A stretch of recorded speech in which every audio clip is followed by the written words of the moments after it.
Saudi আরবের বিখ্যাত club Al হিলালকে নিয়ে ফুটবল প্রেমীদের আগ্রহ সবসময় তুঙ্গে থাকে, কারণ এই ক্লাবে খেলেন ব্রাজিলিয়ান সুপারস্টার নেইমার জুনিয়র।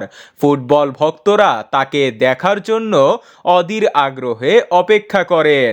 নতুন বছরে আল হিলালের যাত্রা শুরু হবে 7 তারিখ থেকে, যেখানে কিংস কাপের কোয়ার্টার ফাইনালের ম্যাচ দিয়ে যাত্রা শুরু করবে আল হিলাল, যেখানে বেনজেমার আল ইত্তেহাদের বিপক্ষে মাঠে নামবে নেইমারের আল হিলাল। দুই দলের হেড টু হেডে সর্বশেষ 5 ম্যাচে 5টি ম্যাচই জয় পেয়েছে আল হিলাল। সর্বশেষ দেখা হয়েছিল 24 সালে সৌদি প্রো লিগে, যেখানে 3-1 গোলে জয় পায় আল হিলাল। জানুয়ারির 7 তারিখ রাত 11:30 কিংডম এরিনায় মুখোমুখি হবে দুই দল।